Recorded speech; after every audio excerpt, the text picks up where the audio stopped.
This episode of Speak Now, Hold Your Peace is brought to you in part by Green Sister Botanicals, plant based hair and body care. Visit greensister.com for your hair and body care needs.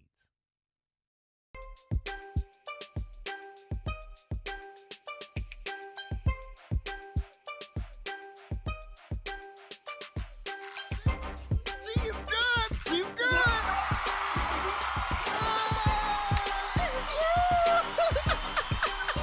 Every time there's a shooting, people are saying, we need more gun control law. That's just human nature. Welcome to Speak Now, Hold Your Peace, a live broadcast with real conversations about community social issues, politics, business, health, self-care, and more. We broadcast live on the Speak Now, Hold Your Peace Facebook group and the Speak Now, Hold Your Peace YouTube channel. And now, here's your host, Say What I Feel, Dre. Welcome to Speak Now, Hold Your Peace. I am Say What I Feel, Dre, and today I got a special guest. I will always have a special guest, but this is an extra special guest that's going to help us with some understanding of medications and mental health. We may even drift off to some general things about mental health, because that's the type of show it is. We talk about what needs to be talked about. So I have a guest, and trust me, I would not do any justice trying to introduce this great guest that I have. Okay, so I'm going to let Dr. Laketra Josie introduce herself. Dr. Laketra Josie, thank you for coming on the show. I appreciate you. How are you doing today? I'm well, thank you. Very Can you hear good. me okay? I can hear you very well. Great. Very well. Well, thank you for having me. It was a pleasure.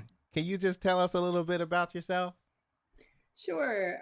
So I'm Dr. Laketra Josie. I'm a PhD prepared psych mental health nurse practitioner. My area of expertise is diagnostics and psychopharmacology. So that's a fancy way of saying, evaluating and picking which medication is the best fit for someone. I've also been a professor and program director of the Psych Nurse Practitioner program at the University of Pennsylvania and was director of graduate programs at Temple University. And now my most current role and my prized role is being the co-owner and founder of Your Center LLC, and also the medical director for Phoenix Center for Health and Wellness. So Your Center is our outpatient mental health practice, and Phoenix Center for Health and Wellness is our drug and alcohol treatment program. You see, guys, I wouldn't have said all of that, everybody. So that's why I let her say it. So she's good. She's good. All right.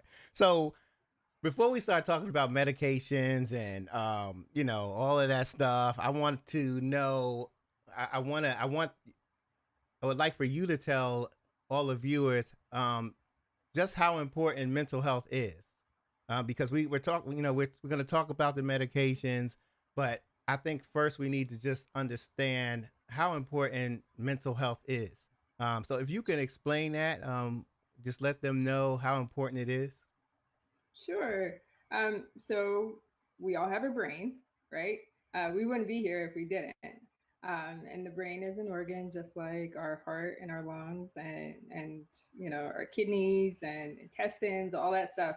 And it's sends its messages through the body just the way other organs in our body send their messages.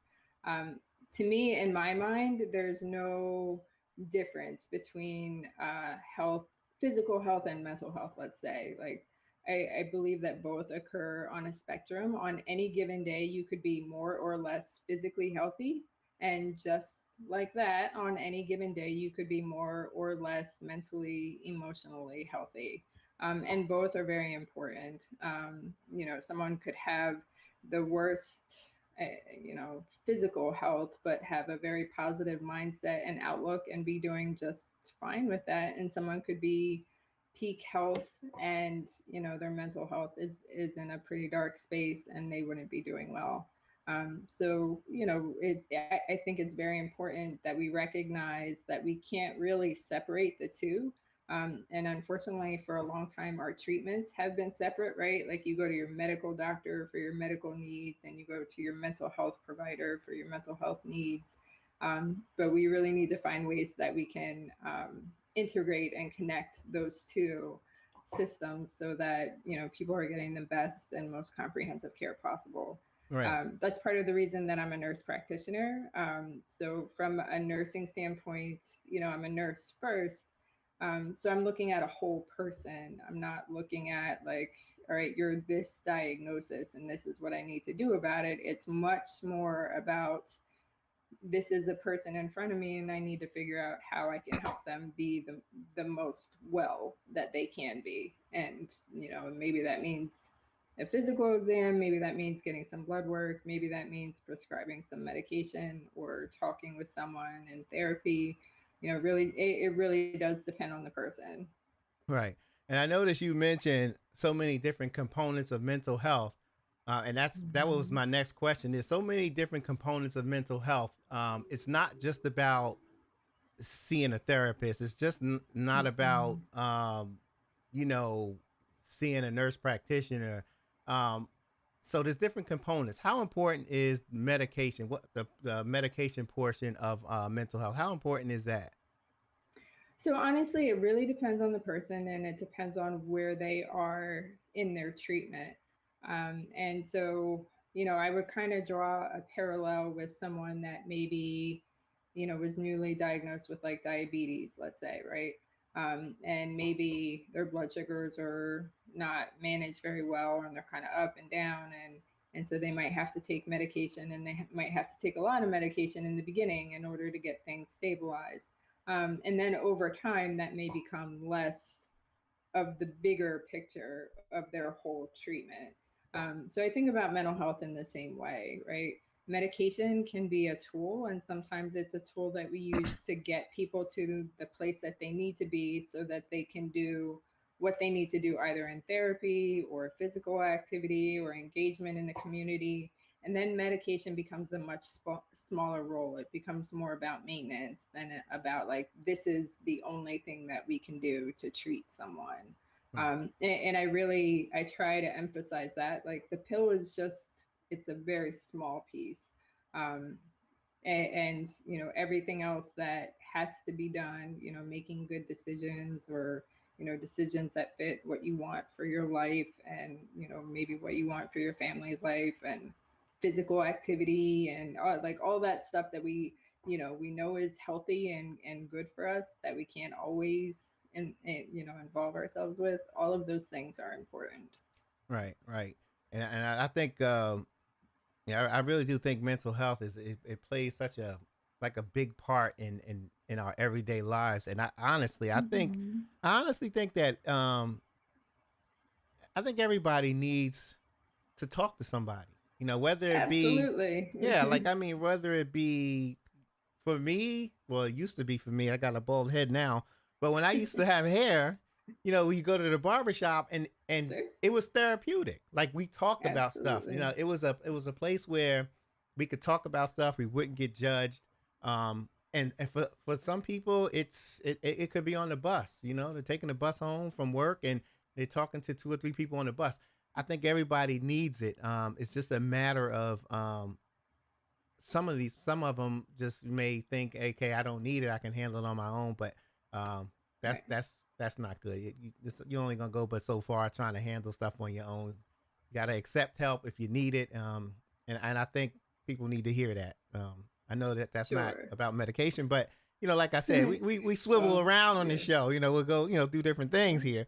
Um, Well, our whole purpose is to keep people well and healthy, and so absolutely, whatever our conversation needs to be to make that happen. absolutely, And I would 100% agree with you in terms of feeling like everybody needs someone, yeah, right? Like yeah, everybody needs a place or a person that they can talk to.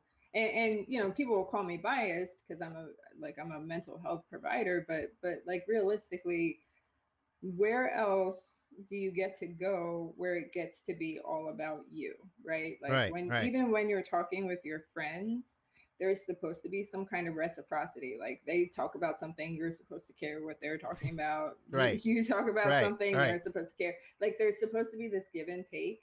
But when you go and meet with a counselor or a therapist, like it really does get to be all about you. And that Right. person is there to help you, maybe navigate some life choices, not to make decisions for you or tell you what to do, but just to be that, like, I'm not invested in any sort of way. Like it doesn't change their, it's not a lifestyle, a consequence for them if you make this choice or that choice. They're really just kind of there to help, Right. Right. walk along the path. And you know it, if people are paying for their insurance or they have insurance, and and the insurance is covering that, if you're able to access that through a copay or whatever else, if that's something that helps keep you healthy and well, I would say take advantage of it. Yeah, I say like, why not? I mean, and when we get headaches, we got to take care of our bodies because, taking care of your body is you'll live longer, you'll feel better, and Mhm. people think mental health is not a part of that. Some people do, and I tell them, if you have a headache, you take Advil, you get sick, you go to the doctor. If your body feels unclean, you take a shower. If you feel sleepy, you go to sleep. You do all of Right. those things because your body is telling you to do those things, except for the mental health part. So if you're not feeling well here, then and there's stuff going on, you definitely should see somebody or get some type of mental health help. There's nothing wrong with that. And it's funny Mhm. because it's as time goes on, it's more accepted. Long time ago, I'm 49. Long time ago, when somebody was going to a therapist or something, people were like, "Oh, you're crazy." Um, Yeah. and back then, it was looked at as crazy, but now it's not. And I'll give you an example. I don't know if you ever seen Pee Wee Herman, the movie Pee Wee Hmm. Herman. Yep. A long time ago, we laughed at Pee Wee Herman because he had them tight pants and they were high waters and he had the shoes and he had the thing. Now that's what all of these kids are wearing. Like they Hmm. go to the prom like that. And there's nothing wrong with it. It's just more acceptable now. Back then, Pee Wee Herman looked funny wearing those clothes. Now, the young kids are wearing they're wearing exactly what Pee Wee Herman was wearing. And that's because it's more accepted, you know? Yeah. And the same way with mental health. Back then, you thought somebody was crazy because they were seeing somebody, but that's not the case now, and it wasn't the case back then either for some people. Um, and now it's just okay. We are accepting that. We know that everybody needs help, and then it's just the times we live in. The things that we're seeing Mhm. in the world. So it's not uncommon that somebody gets some help. Some mental health help. I just think we all need it. So that's my spill. I know I went a little deep on that, but Mhm. getting back to the medication. Now Well, but every even think Mhm. about it though. It's like you have to look at everything that's happening in the world. We're still coming through a pandemic. We've spent over a year in isolation or like really disconnected from our communities and the people that we would normally connect with. Kids have been out of school. Some kids are back in schools, but then there's always that constant worry: is somebody going to come home with something or Mhm. not? Our healthcare workers are witnessing horrible things, like horrible illnesses. They've seen people unfortunately have to say goodbye to their loved ones via Yep. iPad because somebody couldn't come in, and that's going to be like really that's has been and is really traumatic for people. um you know Being witness to on almost a daily basis some other atrocity, whether it's social justice or racial inequity or police killings of minorities, and then even in the world, just the world outside of us, challenging things are happening all over. And so when you look at all of the things that are happening, you'd almost have to look at somebody and say, like, how would Right. you not feel anxious, or how would Right. you not be impacted by all of this stuff that's going on? There really isn't a way for someone not to be impacted. So to get help or to recognize that, yes, I'm impacted because of, either work stress, life stress, home stress, kids stress. My kids are impacted because of their stress. You know, I think having the conversation and making it a normal part of the conversation is part of what's helping to make it be more acceptable. Right, right. Absolutely, absolutely. And even if somebody's just, you just tell somebody how you're feeling and they're just listening, I believe it really helps. Just to have someone listen. So, if you're viewing this and you want some help, get some help. Like, I'm smiling, but I'm dead serious. Like, you're not gonna, you can't do this alone. Um, and I keep stressing this because I just feel that um, it could be somebody who stumbles across this on YouTube or something like that, and it Mhm. might help somebody. So, just want to keep emphasizing that. Um, as far as every doctor, nurse practitioner, psychiatrist, they have different approaches to prescribing medications in terms of what they give, the dosage. What is your Mhm. approach when you're um, prescribing medication? Um, well, I mean, the beginning of my approach or the start is a conversation. Hmm. And so, an initial, at least evaluation to get a sense of really what the issues are that are most troubling. Because not every problem or not every issue needs or even has a medication, right? And there are a lot of even like physical illnesses that can mimic mental health um, illnesses. So I might order lab work to make sure that somebody doesn't have an issue with their thyroid because, if a thyroid is running too fast, it can make someone feel anxious and irritable. If it's running too slow, it can make them feel depressed. So we really want to rule out any like possible medical condition that could be contributing to the mood symptoms. Um, it's nice if we can do that first. Um, but if someone is in a space where we don't necessarily have that time or we need to intervene more quickly, we can. I tend to be a bit more conservative from a medication standpoint in terms of starting at doses that I know are lower than what we might eventually get to. But the reason I do that is because we're introducing a foreign substance, something to our body that it's not necessarily used to.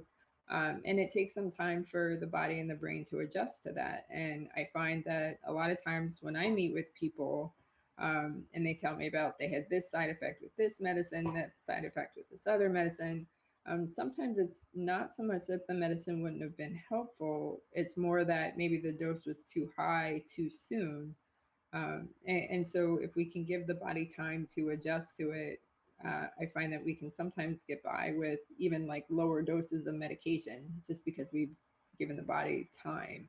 Um, Sometimes more isn't necessarily better, it's just more. And there's only a certain amount of space.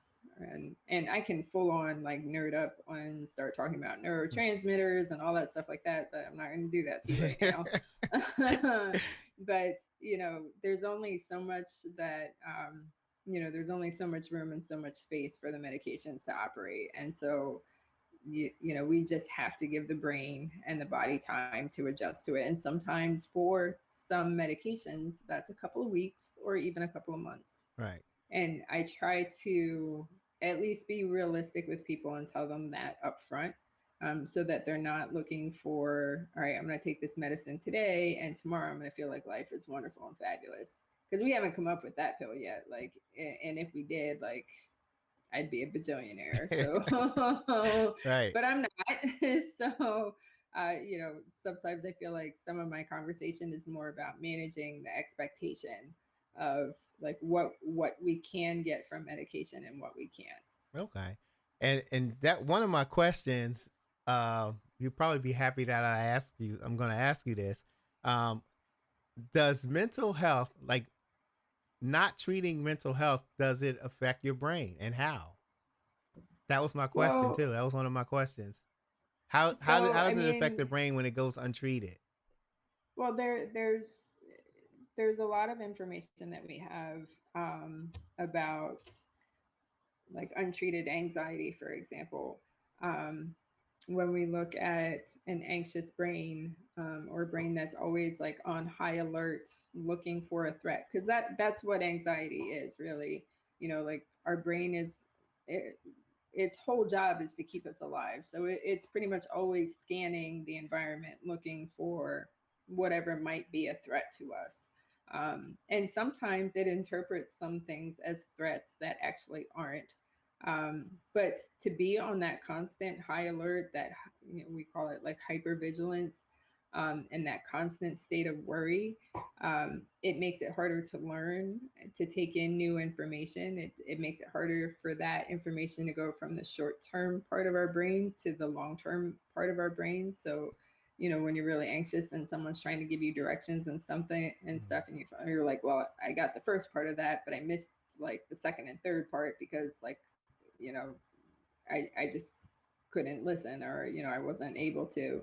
um and we see similar issues with like depression. um it's if we looked at other diagnoses like schizophrenia, for example, the more episodes of psychosis, there's some thought that there's some injury actually to the brain during those episodes. Okay. And so, it's harder to recover the more things go untreated. Right. So if we can intervene, and if we can intervene earlier, we may be in a better position down the line to look at taking medication away. And that's something that I tell people too, like, just because you might take medication for a little while right now, it doesn't necessarily mean that you would be taking medication for forever. And we're always looking to see whether we can take medicine away. I personally try to use the least amount of medication possible, but I also have to keep in mind that different medicines work on different parts of the brain, and different chemicals in the brain. And so I would draw a parallel to, um, you might take one medicine to manage your blood pressure, but you need to take another medicine to manage your cholesterol, right? Hmm. We might need one medicine to work on serotonin, but we need another medicine to work on norepinephrine and dopamine. So it's kind of, as much as I can, I try to draw the parallels so that people can see, like, yes, this is an organ just like other organs in your body, and we need to work with it. Right. Right. How important is it for the prescribing doctor to basically just listen to and listen to the family or the individual client about how they feel about taking medications? I mean, I think it's very important, right? We can't treat people against their will unless we have a court order. So, um, we really want to make sure that when we're having a conversation about medicine, that we're working past whatever concern a person might have, listening to whatever the concern might be, whether it's the individual or a family member or a parent. Um, because what happens sometimes is, people, when they're in an appointment, they don't want to seem like they're not going to follow directions, or they're not listening, so they might be like, yes, yes, yes, and then when they go home, they're like, I'm not taking that, like, forget that. So I'd much rather have a full conversation and address whatever concerns there might be, so that we're all on the same page. Because otherwise you might come back and say, like, I'm still, maybe depressed, for example, but in my mind, I'm thinking you're taking 10 milligrams of, whatever medication, and you're actually not taking anything. So, the more Right. honest that people are, and the more open they are to having like real conversations, the easier it is. It makes my job easier to figure out the right medication, and it, makes it easier for a patient to get to a point of feeling better. Right. Right. In terms of there was a question I just had that it just popped up in my mind. Um, oh God, I don't remember what it is, but it's gonna come. I'll It'll wait till come it gets back to back. you. Yeah. Whenever Um, it does, it'll come back. yes. How necessary is it for blood work, lab work, when you're about to prescribe medications? What? Because a lot of people don't know the importance of blood work and how some lab work may be needed for specific medications. Mm-hmm. Um, so it's a good idea to get the blood work done as close to when you're starting medication. Like if you haven't had like a regular physical, Hmm. say, or if you haven't had routine blood work done in like the past year or so, it would be a good idea to get the blood work done as close to when you're starting the medication as possible. And some people even, we say we want to get the blood work done first because we need to know if you know there are some medications that can have an impact on a person's blood sugar and on a person's cholesterol and stuff like that. So we need to know what those look like at baseline or at the beginning before we bring in something else that might impact that. Most medications are metabolized by the liver, and so we want to know that the liver is functioning properly so that we make sure that we pick the right dosage of medication. If someone's liver is impaired for whatever reasons, cirrhosis, hepatitis, or something like that, we might have to adjust the dosage of a medicine so that it's not too much for the liver to process. It's good to get it done in the beginning, and then you would probably expect to get it done at least once a year, maybe more often if you were taking medicines that could impact your blood sugar or your cholesterol. All right. And I know so I've spoken to some of my clients because I'm in the mental health field also. Um Mhm. and some individuals they have negative reactions to certain medications. Um Mhm. and I tell them it's not so much that the medication is bad, it's just that it may not work for you. Whereas True. your friend, you guys have the same diagnosis, whatever it may be, and they're taking a certain medication for depression, and you get prescribed that same medication, but it doesn't work for you because everybody's body is different, has a different reaction. Can you Right. explain? And then there's the case where they're already taking certain medications for one thing, and they get a new medication, and then they get this negative reaction. Can you explain how that can happen in terms of um, not so much the medication being bad because it's not. It's just that it Mhm. doesn't get along with another medication. Um, Yeah. does that happen often? Not so Um, much often, but does it happen? And can you just explain um, that these type of things do happen, and it's not so much it's a bad medication? sure. Um, so I feel like there was a couple questions in there, so I'll try to go a little bit at a time. But so everybody's different. We've all got our own set of DNA. We've got our own genes, and so some people may respond to certain medications better than others. Um, and what works for one person may not necessarily work for another. And for me, it's less about a diagnosis because really that's just the label that we put on a group of symptoms. But you know, it really it's much more about what's happening with that individual person. Um, Now, there are some medicines when they're taken in combination with others, you could get we'd say like an additive effect. So, say if one medicine might maybe makes a person sleepy, and then we add on the second medicine that also makes them sleepy, then they can feel like extra sleepy, right? Because you've got two medicines that can make someone feel tired. But you know, whenever there's multiple medications in the mix, the person that's prescribing should be really like looking that over and making sure that we're not double dipping, or we're not putting multiple meds to do the same thing. Like there should be a really clear rationale for each medication, why it's there, what it's supposed to treat, and what the side effect profile is for that medicine in and of itself, and then also in conjunction with the other medications. I feel like that is part of the whole conversation that a person has or that a prescriber should be having with a client that's going to be taking medicine. And Right. if for whatever reason, if the person that is maybe taking the medicine isn't necessarily able to fully understand all of that, if they can, include a family member or a friend or a source of support that, that maybe can or that can, talk through the information with them, we try to include those people with the client's permission, of course. Right. I think sometimes I hear people who take medication, they'll complain saying they don't feel like themselves even though the Mhm. medication is helping, and they'll Right. admit, hey, yeah, it is helping, but I just don't feel like myself. And I always Mhm. used to ask, well, what do you mean by you don't feel like yourself? I just don't feel like myself. And that's it's the only answer I got out of them. I had one who said it Mhm. makes me sleepy, Mhm. the physical.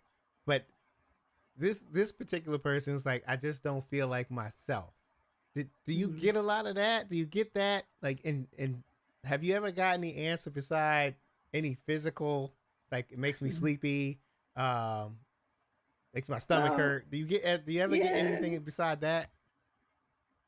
Yes. And s- so what I would say from the door is that, it's never or at least my intention. I can't speak for all of the prescribers in the world, but my intention is never to make a person feel not themselves.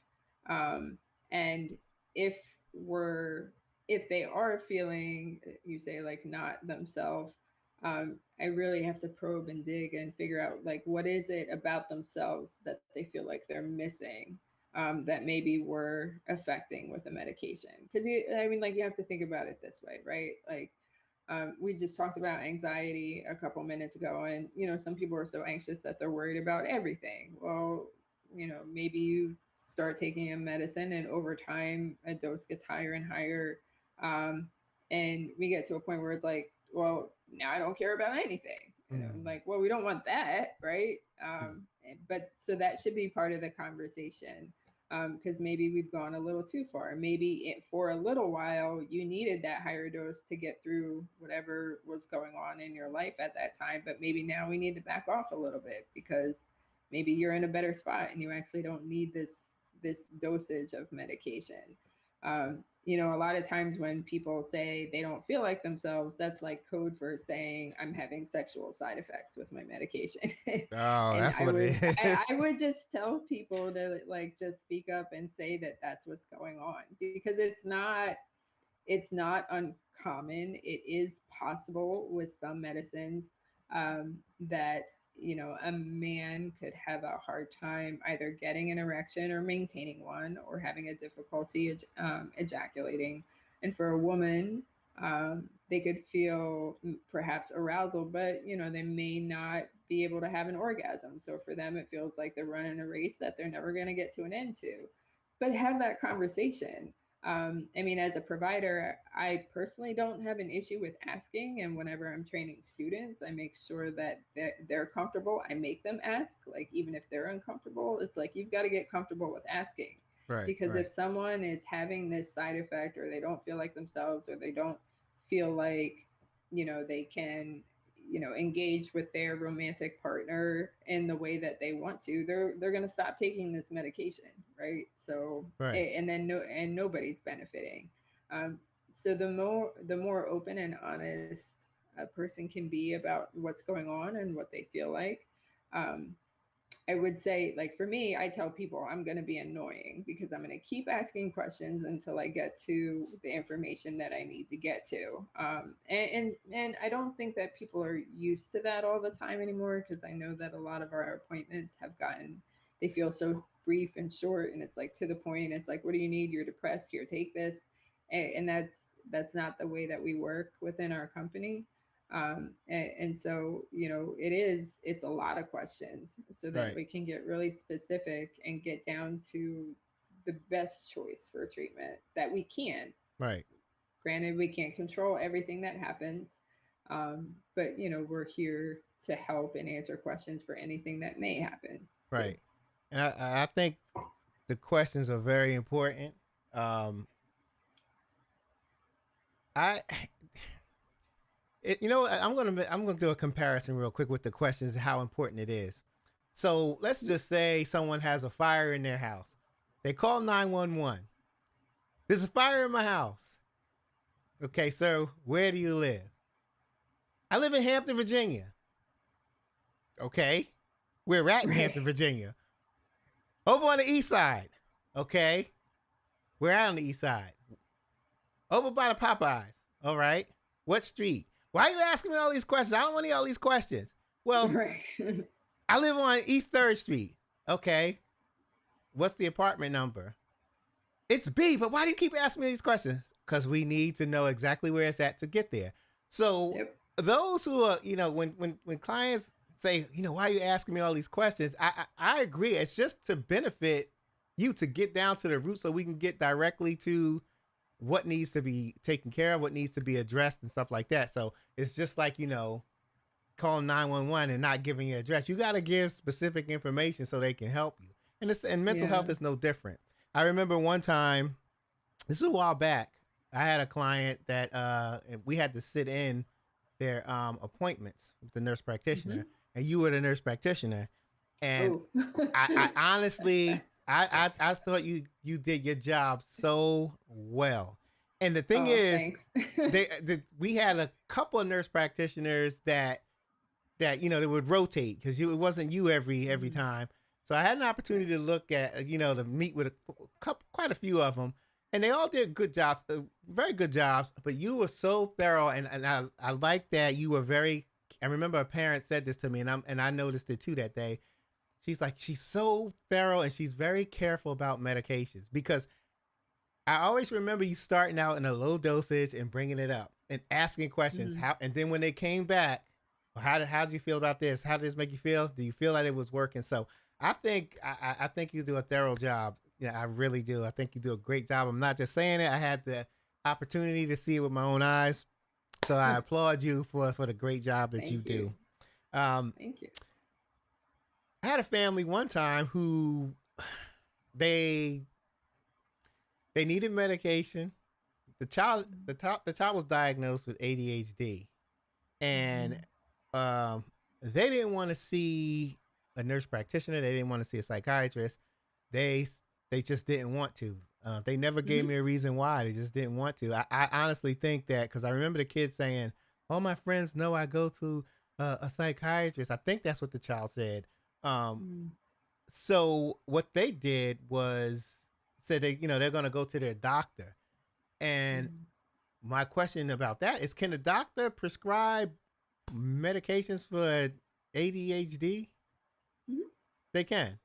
Yes. Okay.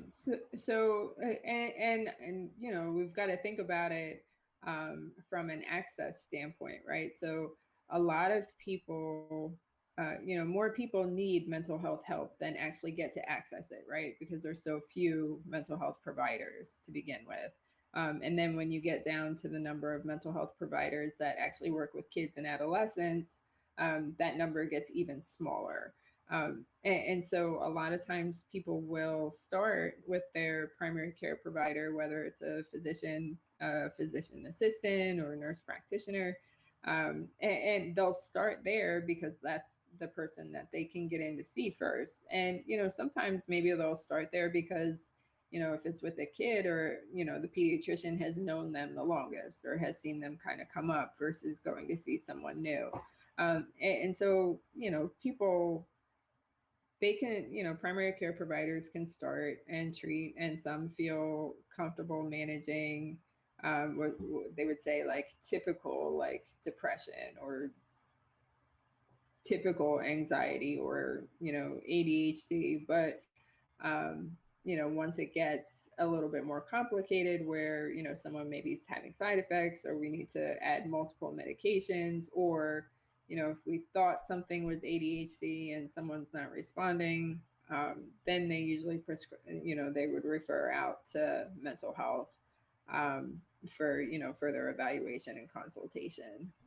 So it's not uncommon, and and maybe sometimes we talked about that bias before. People feel some kind of way about seeing someone that specializes in the brain, but I'm like, I call a plumber if something happens with my pipes, right? Right. Like, Exactly. Exactly. like you kind of want to work with the person that like does this for a living, but not everybody can get access. So like um, I don't take issue with primary care providers, at least trying to intervene and get people started, because some places the wait list is like months, especially to Yeah. see a child and adolescent provider. I know, like, um, and especially in times when non-COVID times, when you had to show up to an appointment in the office, like the wait list could be 6 months, and Yeah. after 6 months, that's most of a school year for a kid to be struggling. Right. um Right. so yeah. Yeah. Makes sense. Would you Would you say mental health and physical health go hand in hand? Absolutely. Yep. Okay. Yeah. Yeah, I mean, I definitely don't like, there isn't really a way to separate the two of them. Um, you know, the better care you take of your body, sometimes the easier it is for your brain to be in a better space. And sometimes when your brain's not in a great space, you tend to care less about taking care of your body. And so, those things, we want to try to keep people well by taking care of all of it. Right. Um, Right. Yeah. This is the big question that I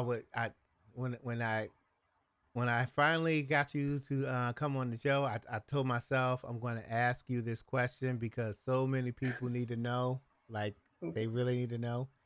Can you explain the difference between a therapist and a psychiatrist and a nurse practitioner? uh, Because I hear people say, "Well, you're gonna go to the therapist so he can give you some medication."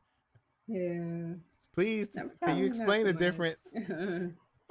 Well, okay, so if we're looking at counseling and therapy, so typically that's provided by someone that at least has a master's degree. Counseling, there's different programs. There's marriage and family therapy, there's psychology, there's professional counseling, pastoral counseling. There's a bunch of different um, avenues that somebody could come into the role of being a therapist, let's say. um, but none of them involve uh, medication and prescribing. So therapy is, or working with the therapist, that's the person that you're going to go and talk through maybe some of your struggles and difficulties with. They may recommend that you see someone to evaluate whether or not medication would be beneficial to help as part of the package. Therapy and meds, it's rarely just medication, and especially not for me and the clients that I work with. Those two things go hand in hand for me. Um, Now, as a nurse practitioner, particularly in my program, which was very much grounded in psychotherapy, um, there's therapy incorporated in everything that I do. But I don't typically take patients as like a primary therapist because my schedule is so limited. And for a lot of folks, um, especially when you're starting out with therapy, you need regular routine, perhaps like weekly sessions and things like that, so that you can get started and get to work on whatever it is that you're working through. Now, a psychiatrist is a medical doctor that has then gone on to do additional training in psychiatry and mental health. So, they did their medical school and then they did their residency. A nurse practitioner, I did a bachelor's in nursing, a master's in nursing. I later went back and did a PhD. So I didn't need to do the PhD to become a nurse practitioner, but it informs my work. So that's where the Dr. Josie comes from. It's a PhD doctor, not a medical doctor. All right. Um, and sometimes you can see like a physician's assistant. I believe sometimes they may focus on mental health a little bit, but um, if someone were looking for medication or looking to be evaluated for medication, I would still say a good place to start is to meet with a therapist first, because you're getting a thorough evaluation, and then they're sort of the first line that could say, this is something that I really think that we could work on in therapy, or, we could work on this in therapy, and you could also see someone for medication. Med Okay. appointments tend to be shorter than, your typical therapy appointments. Gotcha. Except for mine, because I like keep people and I talk to them and I ask them lots of Gotta questions. be So thorough. Gotta be well, thorough. but that's part of the reason why we have our practice, because I didn't want to be in a position where I had to have a certain number of med appointments in the course of an hour. Like I set my time, I Right. set the time that's needed for my appointments so that I can take the time I need for my clients. Right. Right. Before I ask you the next question, I want to say something to the viewers. Uh, we're going to be wrapping up in a couple more questions, and I just want to test your knowledge just to see who's listening and see who's got anything out of it. Some people choose not to come live because they get a little nervous, but there's a link I'm going to put right here. Let me just put it up here now. I actually put it in the comments. So there's the link. I put this link right here below in the comments. And if you click on that link, it will bring you into the show. It'll bring you to the green room, and I'll bring you in. But at the end, I'm going to ask 3 questions. You're going to tell me if it's a myth or if it's a fact. If nobody participates, then Dr. Josie, you probably already know the answers to it, but I'm going to have you participate anyway. All right. All Very right. well. So next question. Next question. So let's just say someone taking medication, they prescribe the medication, they have to take it every day. And they only take it Monday through Friday because okay, well, I take this medication to kind of relax, keep myself calm and relax at work. I don't need to take it on weekends. Can you tell me if there is anything wrong? Is there something wrong with that, or is that okay? So, and this is me being completely honest right now, it really depends on the medication that the person is prescribed. So there are some medications that are in and out over the course of the day. So you take it one day, you don't take it the next, doesn't mean anything. But if it's a medication that's meant to be taken on a daily basis, it's because it has to get to what we call a steady state in your system, meaning you have the same amount of medication circulating through your body pretty much at all times. And that's in order for it to be effective. So if people decide that they want to take breaks for, a couple days or for a weekend or something like that, what happens with that steady state is it starts to go down. And then when you start the medicine, it's got to work its way back up again. So it really depends on the medicine, and that should be a discussion with the provider, so that, you're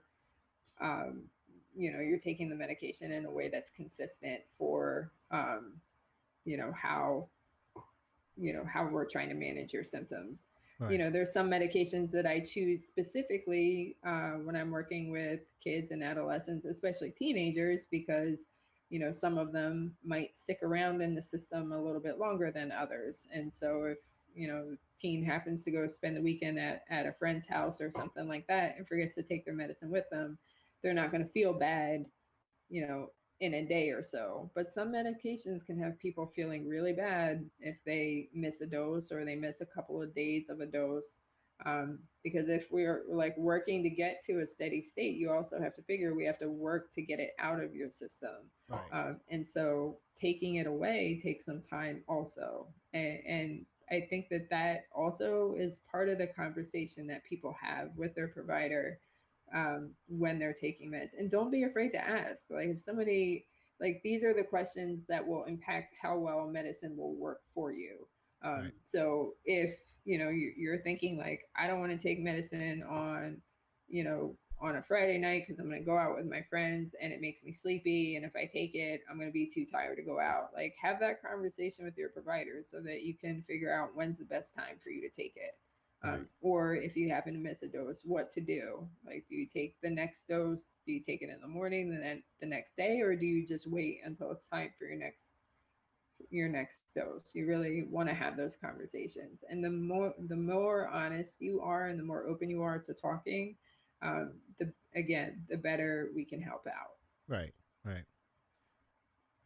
Dr. Josie, when on a hot summer day, I'm not one who likes the hot weather, sun beaming down on my bald head because I get hot and sweaty and it's humid. So what I do sometimes, I may take an umbrella, put it up, and walk outside. It blocks the sun. It's not raining outside, but it blocks the sun. And then there's other days where it's pouring down raining. I'll take the umbrella and I'll use it for that. So that umbrella that I have it for more than one use. Yep. Are there medications that, let's just say you have a medication that's for are there medications to prescribe for people who don't have that particular symptom that the medication is designed for? In terms of, does it serve two purposes? Are there medications that pretty much serve two purposes, like my umbrella? Yes. So there's quite a few medications that serve multiple purposes. So again, and this is where I say where I step away from a diagnosis, like from a label standpoint, right? Because I'll have people come in and, after we've done our evaluation, I'm going to say, all right, I'm going to give you this medicine. I'm just using it as an example, fluoxetine. The brand name is Prozac, but it's been generic for so long. But someone will say, but I'm not depressed. And I'm like, I understand, right. But you're anxious, and anxiety runs and is regulated by a serotonin pathway. And this medication works on a serotonin pathway. So I'm not saying that you're depressed. It's just that this medication happens to work on serotonin, and that's what we know is most closely tied with anxiety.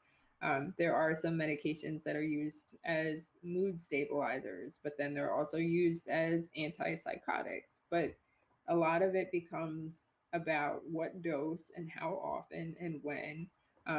And, we're targeting different parts of the brain with different things. And you take a medicine like bupropion, right? Brand name is Wellbutrin. Well, some people didn't like the idea of taking an antidepressant to stop smoking, so they call it Zyban, and it was marketed as a smoking cessation medication. It was still Wellbutrin, it was still bupropion. They just put a different name on it because people were worried about taking a medicine that was an antidepressant, but like it didn't change anything. And if I just wrote you a script for bupropion, it would cost you less than Zyban would have. Right. Makes sense. So yes, things have multiple functions, but I think it's important that people are able to explain those things, right? Right. You've got three main neurotransmitters in your brain that regulate your mood. And there's other ones, but the three main ones are serotonin, norepinephrine, and dopamine. And those are the ones that our medications work on to different degrees and in different parts of the brain. Just depends on what we're picking and what the symptom profile is. Right. So we target it. So it's less about a diagnosis for me. Right. All right, so this is going to be the last question. For those who are watching, if you want to take this quiz, you have the link to join in. If not, you're going to leave it to Dr. Josie to take the quiz, which I know she'll pass, but it'll be informative. Last question. No pressure on me, right? No pressure. Right? No pressure. Are there alternatives to taking medication, like organic or like natural herbs or anything that help with? And that's that's a question that I'm sure that's limited. I don't know if you're comfortable with answering that, but you can keep it general, and that's fine. So are we waiting for answers from the audience, or like, what are we no? This ain't the quiz yet. This is just one more question I was asking. Yeah. Is there like any Um, herbal? Have you found people take some uh, herbs just instead of, medication, stuff to make them sleep or well, whatever? so there are different things.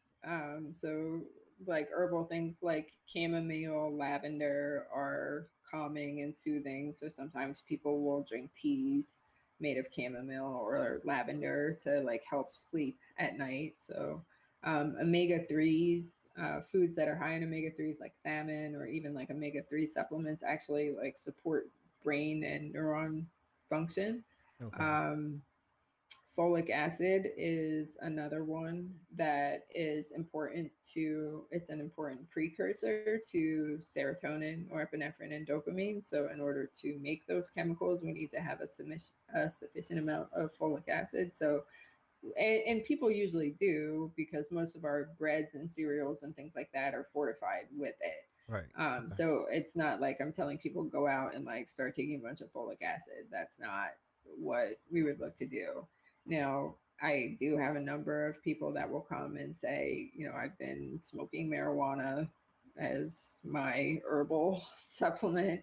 Um, and for a variety of reasons, maybe anxiety, maybe they feel depressed. Sometimes people take it for pain. There are different qualifying conditions where people can have a medical marijuana card.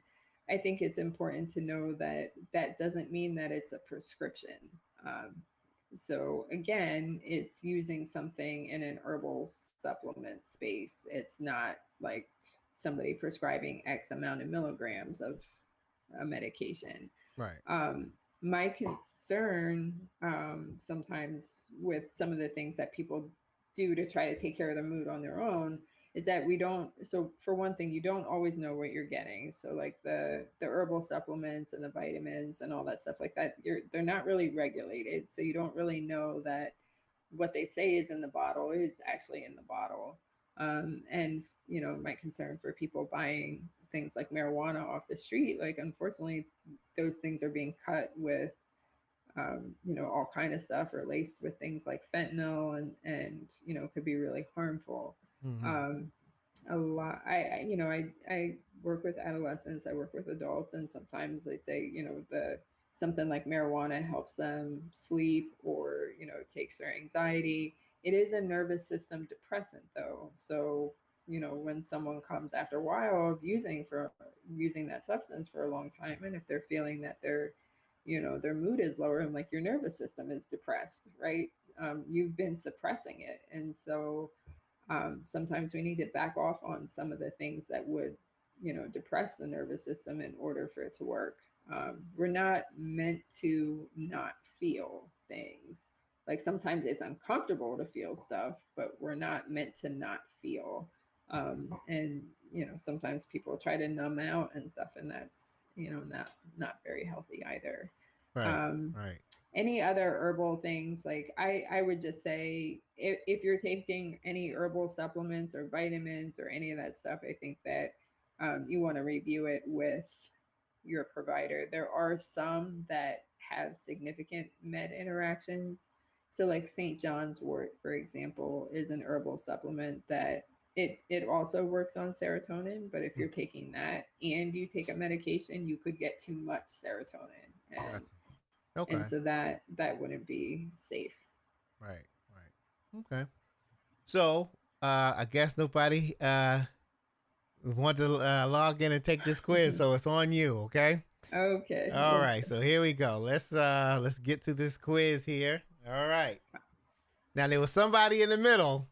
There's supposed to be somebody in the middle, but because nobody's here, I'm gonna put you back in. I'm gonna put you in the middle. All right. Okay. All right. So I'm So gonna put you in the I'm gonna middle. debate with myself. You're gonna debate with yourself. Yeah. I can take this one out. You know what I'll do? I'll take this one out. Let's get rid of that one. I'll put myself there. How about that? Two of me. All right. Here we go. All right. So you ready? And then we're gonna wrap it up. So I'm gonna. A statement is going to appear. You're going to tell me if it's a myth or if you think it's a myth or if you think it's a fact, and I'll let you know if it's correct or not. Okay. All right. Are you ready? Sure. All right, here we go. Negative reaction side effects does not mean the medication is, quote, bad to all who take it. Is that a fact or is that a myth? That is a fact. We've had that conversation. You say fact? already. All right. I Nope, nope. My Oh, fault. you checked. My fault. That's fact. All right, so let's take a look and see if that's correct. Here we go. All right, and that is correct. All right, all right, all right. Okay, so next question here. Next statement. You got 2 more to go. Once someone starts feeling better, they can stop taking their medication. Is that a fact or is that a myth? Now, see, that's a double-edged sword, right? Mhm. I made it like this on because- purpose, yeah. Yeah. So, there are a lot of folks that feel like, all right, I feel better now. I don't need my medicine anymore, and then they just stop. Yeah. And then things kind of take a turn for the worse. So it is possible for someone to start feeling better and to work with their provider to stop taking medication, but you should do that over time. So Right. the way this is worded, I'm going to say it's a myth. Myth it is. That's what you say. Let's see if it's that's correct. Let's see. Here we go. That is correct. Yes, you can. The way you explained it. Now, if you just stopping and taking it just because you want to, because you feel better, that's a whole You're probably different not thing. going to feel better for long. 'Cause Exactly. Your body has to go through an adjustment to the medicine coming Exactly. out of your system. So, All right, last one. Okay, this is it. This is for all the marbles. Here we go. All right. All right, let's go. Some medications may take up to 1 plus or more days to show its effectiveness, meaning if you take it, it's not going to work right away. It could take 1 or more days. That's a fact. You say fact? Okay, let's see if that's correct. And that is correct. All right. Okay, let's see. Let me see Do I here. get the car? Do I win? You win. Let's see what you win. Drum roll. What does she win? Here we go. You win. You win confetti. Good Oh, job. awesome. Good job. All right. It's the best kind. I don't have to clean it up off my floor. You sure don't. All right, so we're gonna wrap this up. Can you just tell us one last time about your center? Tell us about how can we contact you if services are needed. Sure. So you can always go to our website, www.thisisyourcenter.com. I'm Dr. Lakeisha Josie, co-founder, Lamont Josie, LCSW, who was actually on your show before as well. Yes. He is the co-founder of your center and also my husband. Our phone number is there. It's 302-298-3818. We are based in Delaware, but we have providers that are licensed in Delaware, Maryland, Pennsylvania, New Jersey. And right now we're currently providing telehealth services. So, we can work with folks in the surrounding states to get them the help that they need. And then we also have Phoenix Center for Health and Wellness, which is our intensive outpatient drug and alcohol treatment program. So if there's a need for that level of service, you can always give us a call at your center and we can get you connected. All right. Well, thank you. And all the information about your center is on the website. Go to Speak Now, Hold Your Peace, and then click resources. And there's resources for everyone that's been on the show who has some resources to provide. All you have to do is click on resources and you'll see some more information about your center. So make sure you go there and check that out. As for the show, we're done. Dr. Josie, I thank you for coming on. And Thanks I for think, having me. yes, it was very informative. And everybody else, I hope you got something out of it. If you didn't get a chance to catch it, you can go to Speak Now, Hold Your Peace. The show will be uploaded tonight rather. If you want to watch it on YouTube, it'll be uploaded on YouTube about 15 minutes after we end the show. And you can go to the Facebook group, Speak Now, Hold Your Peace. You'll find it there also. So, Dr. Josie, thank you for coming on the show. I appreciate you. I appreciate all the knowledge that you've given us. And that's going to be it. We are out of here next week. I have a good show for you. This is going to be another good one. So I'll see you next week. Take care of yourself and make sure you are you're feeling well and you're just taking care of yourself. And that's going to be it. Everybody have a good one. Thank you for watching the Speak Now Hold Your Peace live broadcast. Be sure to subscribe to us on YouTube and join us on the Speak Now Hold Your Peace Facebook group.